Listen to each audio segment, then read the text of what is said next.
The politically motivated witch hunt of Donald Trump has been described as a turning point for the nation that prides itself on its robust justice system. It is now clear that the investigation being pursued by Alvin Bragg, an elected Democrat, has ushered in a dark era for the country. In the aftermath of the indictment, Republican Congressman Jim Jordan promised to undertake an oversight investigation into Bragg's policies. He argued the indictment was a clear attempt to interfere with the 2024 election and vowed to investigate whether ex-presidents are being subjected to politically motivated state investigations and prosecutions. Now, a former prosecutor who led the district attorney's investigation into Trump's finances is set to be questioned about the case against the former president. Attorney Michael Jaafar joins us now to give us his insights on the case. Thank you for joining me. Jordan believes some of the former prosecutor Pomeranz's comments suggest a political motivation on Bragg's part. Pomeranz is now set to testify before Congress in May. What are we likely to get out of that questioning? So basically, here's what to expect with the questioning. The whole country and the world is going to be shown the political motivations behind Michael Pomeranz and the entire New York District Attorney's Office. They used a system that was not meant to be political. It's meant to be apolitical, and they used it in a very political way to indict a former president who is running for re-election to be president again. This is a big black eye for our country. It's a black eye for the rule of justice. And this move by Jim Jordan to investigate Pomeranz and question him is going to be good politics for Republicans, but it's going to be bad. It's going to be a bad look for the United States. Oh, this entire catastrophe is a bad look for the United States, if you ask me. What do you think is going to be the outcome of it? Will there be anything change meaningfully, or is it just going to be an opportunity for the Republicans to show their supporter base that, yep, the swamp is real and this is how they operate? Here's what I think is going to happen. The American institutions had been withering away slowly over the past few decades. When this country was founded, right, it was founded by a collection of gentlemen that believed in the rule of law. One of them was the second president of the United States, John Adams.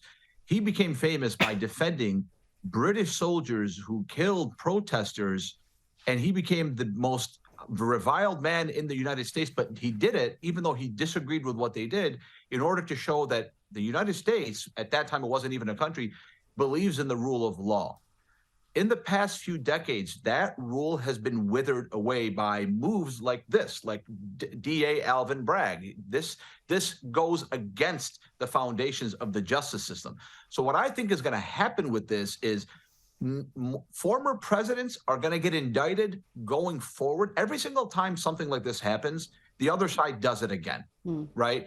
Every single time one party has crossed the lines and broken the decorum that existed between them, the other party did it, and then they always did it, and they always justified it. They cannot help themselves. So what I think is going to happen is, Joe Biden, when he's no longer president, other Democrats, other Republicans are going to get indicted on very dubious grounds. I mean, this is not something you would indict somebody who's not named Donald Trump for.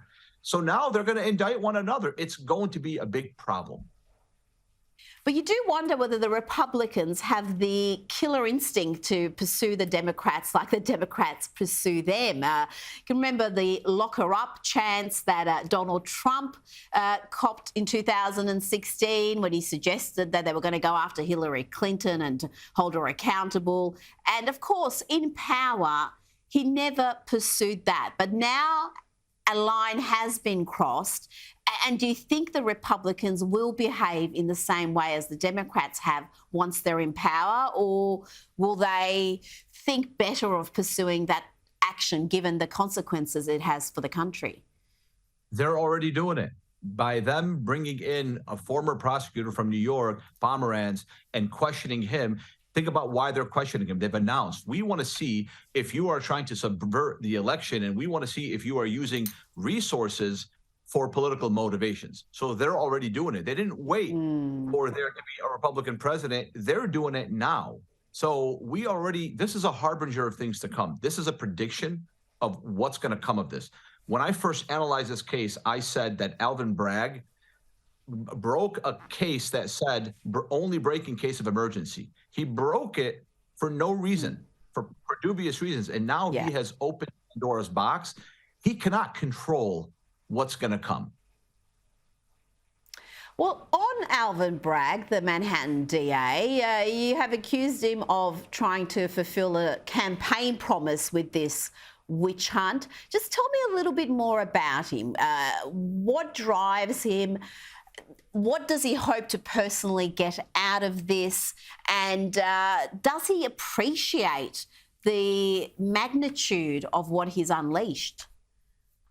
So look, in our country, there are a few major cities that are heavily, heavily Democratic, heavily liberal, right? So Alvin Bragg ran for office on a campaign promise, which you should not have a campaign promise to indict a person, right? But he ran on a campaign promise to indict Donald Trump. He is in an ecosystem that heavily, heavily hates Trump, right? But when he ran for office, he did not show restraint. And now he is basically fulfilling that campaign promise. So the people around him and the voices around him are pushing him to do it. In my opinion, I don't know Alvin Bragg personally, but in my opinion, it seems to me like he needed to do this in order to keep his base around him. If you notice, 2 prosecutors that worked for him resigned because he was not moving fast enough, right? So if that shows you exactly the motivations and the pressures around him, and that is why the Republicans are bringing one of the former prosecutors to Congress to testify about it. He wrote a book about a prosecution that was still underway, right? And he was not even allowed to write about it. So that shows you how politically motivated these creatures are. It's just incredible for someone in Australia to hear a DA running a campaign on the promise of arresting or prosecuting a particular individual. It sounds like Banana Republic conduct. You would not expect that to be happening in an advanced nation, and yet here we are. Now, I want to ask you about this NBC poll that shows 70% of GOP voters stand behind Trump. How do you think the indictment will impact his 2024 run? Can he win a general election if he is facing these charges? In the United States, there's a weird rule. You can run for president and be president even if you're indicted for crimes and even if you're in jail.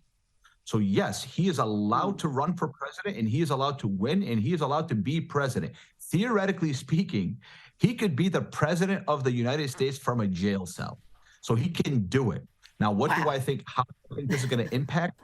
Well, the day that the indictment was announced, they tripled their fundraising, his campaign, and people started throwing money at him. So people in the United States want to see this show. He is leading in the polls, and there are really legitimate candidates that could be excellent presidents that are behind him in the polls. And these people are Boy Scouts. They're not being indicted for hush money to a former porn star. If you would have told me 20 years ago that a Republican would pay hush money to a porn star, run for president, and be and leading, I would tell you you're nuts.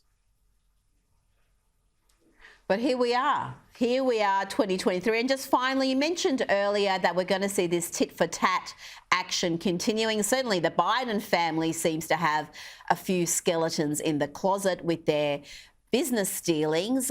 Are we going to see charges or investigations launched into not just Hunter Biden, but the Biden family, other members of the Biden family? I think you're going to see charges on every family that runs for president for the presidential seat for a very long time to come. Maybe this even becomes, like, unfortunately, like the way it's done in my country. I hope that doesn't happen, but I think it's going to happen. And yes, I think you're going to see charges against the Biden family. I'm not saying they would be legitimate. I'm not even saying I'm not even rendering an opinion on them. But if you ask me, do I think we're going to see it? Yeah, of course. Because of what's happening to Trump, you're going to see a tit for tat from the other party. And it's sad and it's unfortunate and it shouldn't be that way. Michael Jaafar, it's been fascinating speaking with you. Thank you for joining me.